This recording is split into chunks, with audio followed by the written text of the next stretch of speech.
Hello everyone, हम लोग यहाँ पे डिस्कस करेंगे विजन आईएएस के और इनसाइट आईएएस के जो डेली के करंट अफेयर्स आते हैं उनको एक्सप्लेन करने की कोशिश करेंगे। कुछ दिन हम लोग विजन और ये इनसाइट दोनों के करेंगे और कुछ दिनों के बाद हम लोग इसमें बायजूस के भी ऐड कर देंगे और धीरे धीरे सारे। तो डेली आपके जो वेबसाइट्स के ऊपर आते हैं इन सबका एक्सप्लेनेशन इस वीडियो में होगा। इनकी ओरिजिनल पीडीएफ आप इनकी वेबसाइट से ले सकते हैं। सारा का सारा क्रेडिट इन्हीं को जाता है, विजन को और इनसाइट को। हमारा काम बस इनको थोड़ा सा रीड करना और एक्सप्लेन करना है, कुछ ऐसे रिलेटिव टर्म्स जो आपको समझ में ना आए। That's it. Okay, let's start. 18 अप्रैल का ये टॉपिक है, इसे स्टार्ट करते हैं। RBI introduces new liquidity management and regulation measures to combat कोविड-19 इकोनॉमिक फॉलआउट। देखो, जब आरबीआई की बात हो रही है तो सबसे पहले तो ये जान लेना जब बहुत ज़रूरी कि आरबीआई हमारा सेंट्रल बैंक है और इसके गवर्नर जो है फ़िलहाल वो है शक्तिकांता दास जी। तो अभी कोविड-19 लॉकडाउन के अंदर इन्होंने क्या किया है कि 2 बार रिलीफ पैकेजेस रिवील किए हैं। पहला आया था आई थिंक 27 मार्च को और अभी जो दूसरा आया था वो 17 मार्च को आया है, 17 अप्रैल को आया। सेकंड वाले के अंदर इन्होंने बेसिकली 1 लाख करोड़ का कुछ पैकेज रिलीव किया है, तो उसी को हम देखना डिटेल के अंदर कि वो क्या क्या चीज़ें हैं। राइट। लिक्विडिटी का मैनेजमेंट, देखो लिक्विडिटी का मतलब होता है जो कैश मनी होता है ना, जो हाथ में हम कैश मनी यूज़ करते हैं, उसको मैनेज करने के लिए इन्होंने क्या क्या कुछ टर्म्स और कुछ फीचर्स निकाले हैं, हमें उनके बारे में स्टडी करना है। सबसे पहले हम स्टार्ट करते हैं targeted long term operations TLTRO 2.0। अब देखो TLTRO क्या होता है।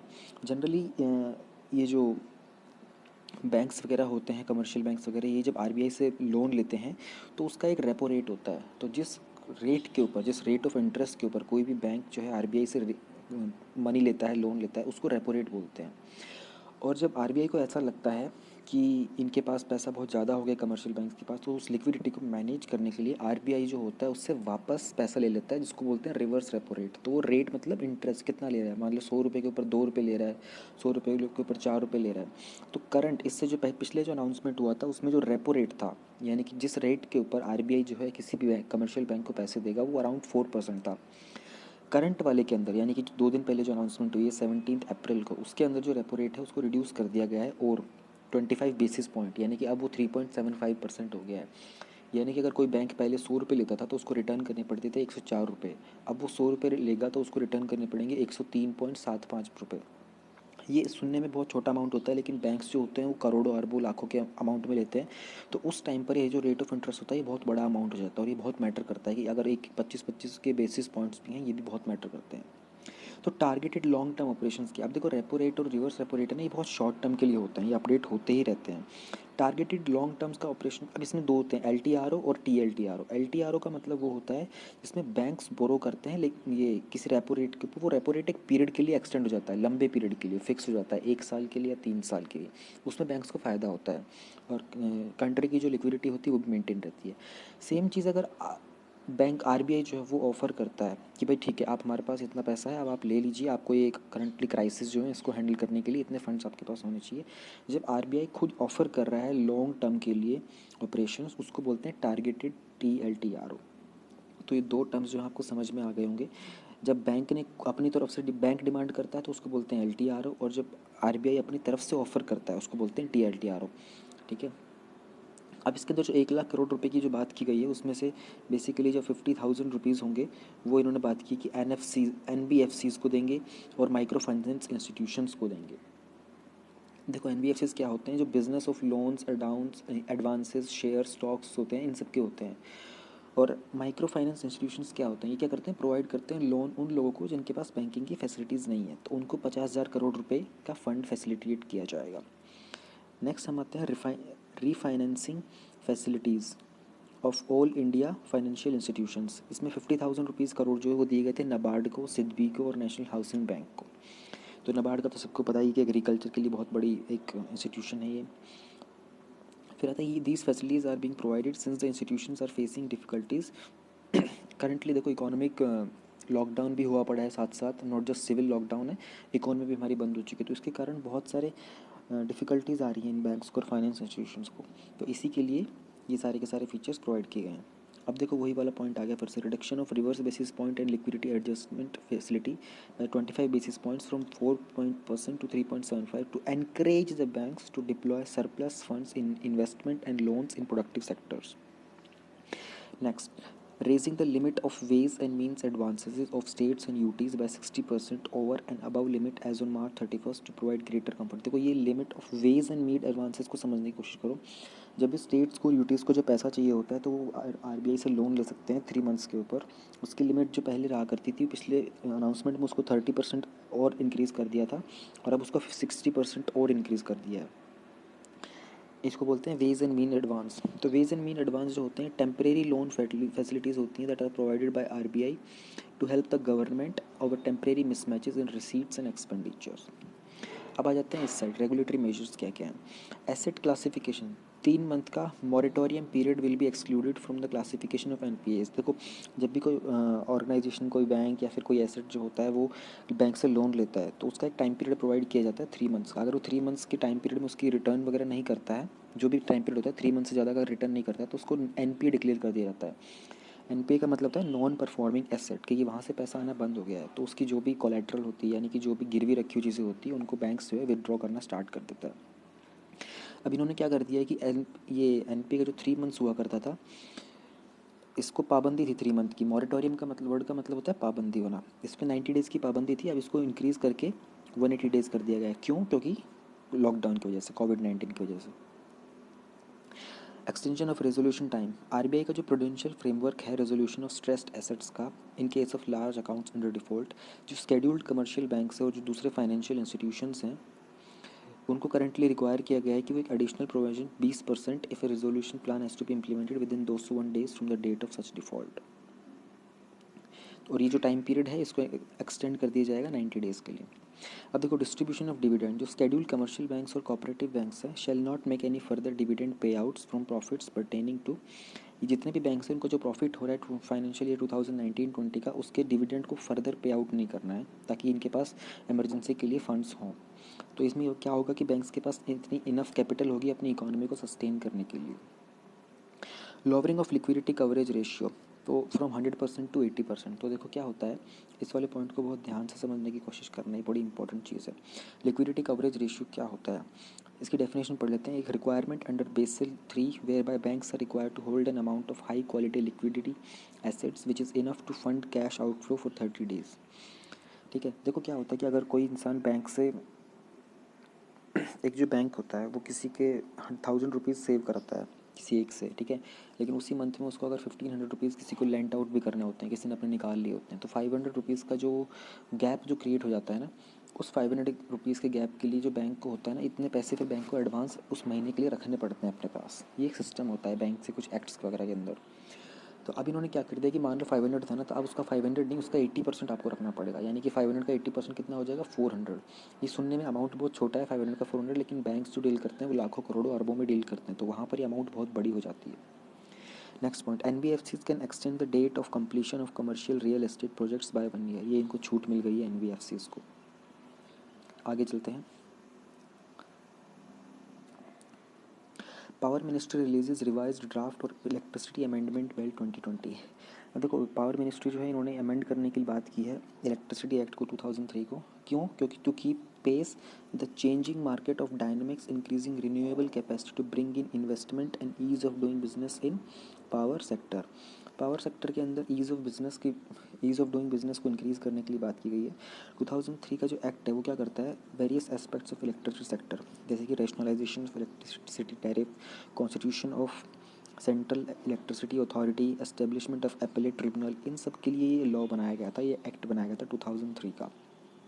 अब इसमें अमेंडमेंट्स क्या क्या हुए हैं, की अमेंडमेंट्स, जो मेजर अमेंडमेंट्स हैं, ये याद रखना बहुत ज़रूरी है, ये क्वेश्चन आ सकता है। Privatization of distribution companies by way of sub-licensing and franchise models. This will allow the states to choose a private company for distribution to help it bring down losses of both electricity and finances. Privatization करने की बात की गई है companies की ताकि उनका जो लॉस वगैरह है और डिस्ट्रीब्यूशन है उसे कम किया जा सके। Cost reflective and simplified tariff to restrict the deferment of revenue recovery and reduction in cross subsidy. देखो deferment का मतलब होता है टालना। जो रिवेन्यू रिकवरी हो रही होती है ना उसका जो टालनापन हो रहा होता है, बार बार टलती रहती है, उसको रिकवर करने के लिए, उसको रीसेट करने के लिए कोस्ट इफेक्टिव और सिंप्लीफाइड टैरिफ इंट्रोड्यूस किया गया। नेक्स्ट है creation of electricity contract enforcement authority बनाई जाएगी जो कि क्या करेगी, रिजॉल्व करेगी disputes relating to contracts and sale and purchase of power. proposes a national renewable energy policy to promote the generation of electricity from renewable resources and prescribe a minimum percentage of percentages of electricity from renewable and hydro sources. एक energy policy बनाई जाएगी जिसमें हम ये define करेंगे कि कितना percentage electricity हम लोगों को रिन्यूएबल रिसोर्सेज से लेना है और कितना नॉन रिन्यूएबल रिसोर्सेज से लेना है. Next, creation of national load dispatch centre for optimum scheduling and dispatch of electricity in the country. Next, existing appellate tribunal of electricity to be given powers to similar court. अभी जो already existing appellate tribunal है electricity का, उसको और power दे दी जाएंगी civil court के जितनी. Next, 4 months rent waived for STPI units. अब ये STPIs क्या होते हैं ये देखना पड़ेगा. मिनिस्ट्री ऑफ इलेक्ट्रॉनिक्स और इंफॉर्मेशन टेक्नोलॉजी जो है उन्होंने डिसाइड किया है कि वो रेंट वेव कर देंगे स्मॉल IT यूनिट्स का operating under the software technology parks of India. क्यों? ताकि so that it can help the MSMEs in ITs and ITES lockdown. अब STPI के बारे में क्या होता है? ऑटोनोमस सोसाइटी है under ministry of electronics and information technology. इसका ऑब्जेक्टिव क्या है? इसका objective to promote development and export of the software and software services. Software और सॉफ्टवेयर सर्विसेज और IT सर्विसेज को डेवलप और प्रमोट करने के लिए ये ऑटोनोमस सोसाइटी बनाई गई है. ये प्रोवाइड करती है statutory and other promotional services to the exporter by implementing software technology park and other schemes. फिर ये प्रोवाइड करती है एक single window regulatory service, incubation facility for the startup companies and high speed data connection services. Next, it is the implementation agency of India BPO promotion scheme. Next, it is one of the highest IT capitals with India IT and ITES industry reaching $181 billion in 2018-19 and with exports of $137 billion in financial year 19. ये बहुत important है. Next चलते हैं आगे हम. अब देखो change हुआ है in ownership status of GSTN to 100% government on delayed. अब देखो अब GST की बात करें तो GST कब आया था हमारा? GST आया था हमारा 2017 के अंदर, जुलाई के अंदर फर्स्ट को. GST का जो एक्ट था वो 101st कॉन्स्टिट्यूशनल अमेंडमेंट एक्ट था और ये एक ऐसा एक्ट था, वन ऑफ दोज एक्ट जो कि मिडनाइट में पास हुआ था. जनरली हमारे जो मिडनाइट में एक्ट पास हुए थे वो कौन से हुए थे? इंडिपेंडेंट एक्ट ऑफ 1947 और इंडिपेंडेंस एक्ट का सिल्वर जुबली और जो गोल्डन जुबली था 25 ईयर्स और 50 ईयर्स के जो सेलिब्रेशन थे वो मिडनाइट पर पास किए गए थे. तो GST उनमें से एक ऐसा एक्ट है. GST का जो कॉन्सेप्ट था वो डॉक्टर ये श्री अटल बिहारी वाजपेयी जी का था और इससे पहले जो था वो VP सिंह सरकार के टाइम पर उन्होंने VAT का कॉन्सेप्ट लेकर आए थे, लेकिन उसमें भी कन्फ्यूजन्स हो रही थी तो हमने GST लेके आए. अब GST का काउंसिल क्या होता है? उससे पहले हम जान लेते हैं GST के स्लैब्स कितने होते हैं. जनरली GST के 5 स्लैब्स होते हैं. अगर टेक्निकल क्वेश्चन आता है तो उसमें आपको 5 लिखने होते हैं. जो 0% होता है, 5%, 12%, 18% और 28%. 0% को भी हमको लिखना होगा अगर हमें क्वेश्चन में लिखना है तो. वैसे सिर्फ एक्टिवली जो है वो 4 है, 0% को हम कंसिडर नहीं करते हैं. पर इसमें एक स्पेशल रेट भी होता है. जो एक स्पेशल स्लैब होता है जो उसके लिए होता है सेमी प्रीशियस स्टोन्स के लिए और गोल्ड के लिए. तो 0.25% होता है स्पेशल जो सेमी प्रीशियस स्टोन्स के लिए होता है, 3% गोल्ड के लिए होता है.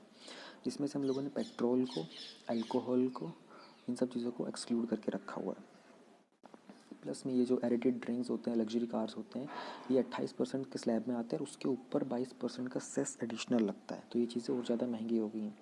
इससे जो पहले का जो रूल था, पहले के रूल के अंदर एक ऑन एन एवरेज हमारा 26% टैक्स लगा करता था और अब जो रूल आ गया GST उसमें ऑन एन एवरेज मैक्सिमम जो प्रोडक्ट्स हमारे 18% स्लैब के अंडर आते हैं. अगर हम GST काउंसिल की बात करते हैं तो इसमें 33 मेंबर्स होते हैं. 2 सेंटर पे होते हैं. एक तो होता है ये मिनिस्ट्री ऑफ फाइनेंस के हेड या जो कि निर्मला सीतारमण जी है.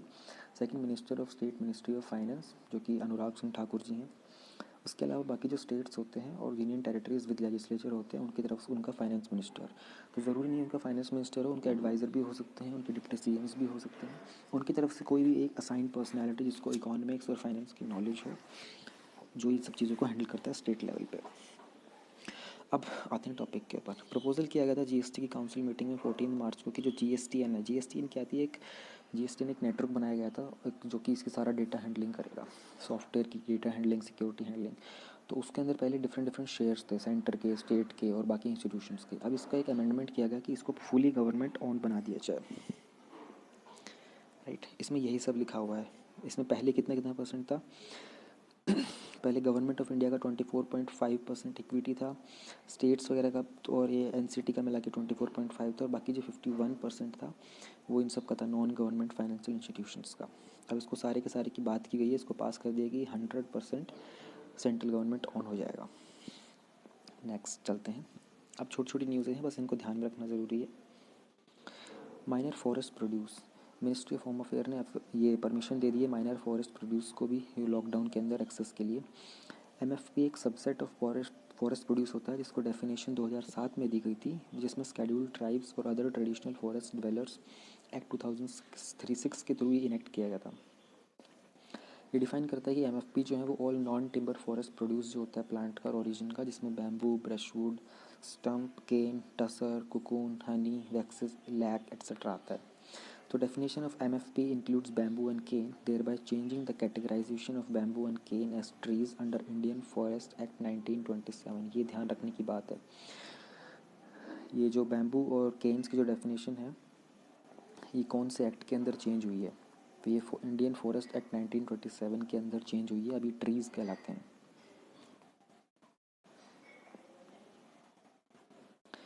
नेक्स्ट की हम बात करते हैं एशियन इंफ्रास्ट्रक्चर इन्वेस्टमेंट बैंक। अब एशियन इंफ्रास्ट्रक्चर इन्वेस्टमेंट बैंक के हेडक्वार्टर्स कहाँ पे हैं? ये बीजिंग में है। बीजिंग कहाँ है? चाइना में। इसको स्टैब्लिश किया गया था 2015 में। अब it is considering a proposal financing $500 million project in India to strengthen the country's national health care systems. ये एक प्रपोजल को अभी कंसिडर कर रहे हैं जिसमें इंडिया में $500 मिलियन का हेल्थ केयर सर्विसेज प्रोवाइड करेंगे। ये बहुत ह्यूज इन्वेस्टमेंट है। यह भी है क्या? एक मल्टीलेटरल डेवलपमेंट बैंक है जो कि सोशियो इकोनॉमिक आउटकम्स एशिया और उसके बियॉन्ड के लिए काम करता है। इंडिया इसका एक फाउंडिंग मेंबर था और सेकंड लार्जेस्ट शेयर होल्डर है 7.5% वोटिंग से। चाइना इसका लार्जेस्ट शेयर होल्डर है 26%। नेक्स्ट आता है हमारा ओबिकस सर्वे। रिसेंटली आरबीआई ने लॉन्च किया था एक round order books inventories and capacity utilisation survey. ये प्रोवाइड क्या करता है? Input for the manufacturing sector on a quarterly basis since 2008। इतनी बड़ी न्यूज़ नहीं है, बस हल्का सा डाल लो। ओबिकस सर्वे किसने किया था? आरबीआई ने किया था। करता क्या है? इनपुट देता है मैन्युफैक्चरिंग सेक्टर के लिए क्वार्टरली बेसिस के ऊपर। ये 2 पॉइंट इंपॉर्टेंट है। नेक्स्ट, किसान रथ मोबाइल ऐप, ये बहुत ज़रूरी है, इंपॉर्टेंट है। ये करेगा क्या? ये फैसिलिटेट करेगा फार्मर्स और ट्रेडर्स को to identify the right mode of transportation. देखो लॉकडाउन के अंदर जो है गाड़ियाँ वाड़ियाँ बंद हो चुकी हैं ट्रांसपोर्ट की, और ये चीज़ों को ले जाने के लिए बहुत दिक्कत है। तो ये जो हमारा नेशनल इन्फॉर्मेटिक सेंटर है एनआईसी, इन्होंने एक ऐप बनाई है किसान रथ मोबाइल ऐप। इससे क्या होगा कि किसान वगैरह इसको यूज़ करके अपने आसपास नियरेस्ट अवेलेबल ये जो क्या कहते हैं ट्रांसपोर्ट सिस्टम्स होते हैं इनको एक्सेस कर सकते हैं। नेक्स्ट आता है हमारा जीन म्यूटेशन के ऊपर बात। इट इज़ परमानेंट ऑल्ट्रेशन, ठीक है ना, in DNA sequence in A gene. Gene mutation का मतलब क्या था? जो हमारा जीन होता है उसकी परमानेंट ऑल्ट्रेशन कर देते हैं, यानी इसको फिर रिवर्स नहीं कर सकते। जीन को अल्टर कर देना यानी कि आपकी कैरेक्टरिस्टिक्स को चेंज कर देना।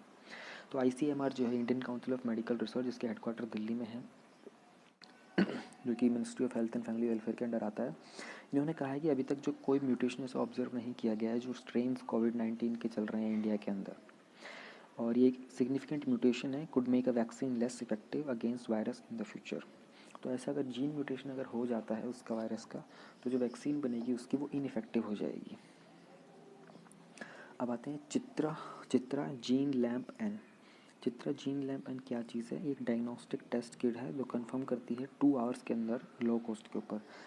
हाईली स्पेसिफिक फॉर SARS-CoV-2 है। ये क्या करती है? Reverse transcript loop mediated amplification of viral nucleic acid को टेक्नोलॉजी को यूज़ करती है। इसे डेवलप किसने किया है? इसे डेवलप किया है Shri Chitra Tirunal institute of medical science and technology Trivandrum में। ये इंस्टीट्यूट है नेशनल इंपॉर्टेंस का under department of science and technology. Next आता है सहयोग ऐप। एक इंटीग्रेटेड जियो स्पेटियल प्लेटफॉर्म है, इसको प्रिपेयर किया है सर्वे ऑफ इंडिया ने with the compliments of Aarogya Setu app. तो उनके दोनों के साथ ही काम करेगा आरोग्य सेतु ऐप के साथ। ये स्ट्रेंथन करता है नेशनल हेल्थ इमरजेंसी मैनेजमेंट को with the COVID-19 outbreak and support the social economic recovery process through the seamless provision of spatial data, information and linkage between human medical technology, infrastructure and natural resources। Next आता है हमारा last Anak Krakatau volcano. एक volcanic island है Sunda Strait में between Java and Sumatra Indonesia, जिसमें एक longest eruption हुआ था since it explosive collapse in 2018।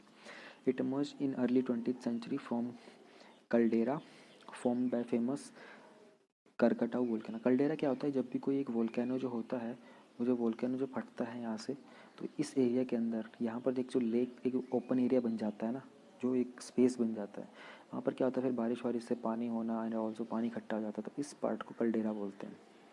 कल्डेरा एक लार्ज डिप्रेशन होता है formed when a volcano erupts and then collapses. ठीक है, ये हो गया आज का ख़त्म। इसके बाद हम नेक्स्ट वीडियो में मिलेंगे इनसाइट के ही 18th वाले सारे एक्सप्लेनेशन के साथ। धीरे धीरे इसमें सारी क्वालिटीज़ इंप्रूव हो जाएंगी। इसका बेनिफिट ये है कि आपको नोट डाउन करने की ज़रूरत नहीं, सिर्फ इनको सुनो रिपीटेडली और आपका काम बहुत ख़त्म हो गया है। Thank you.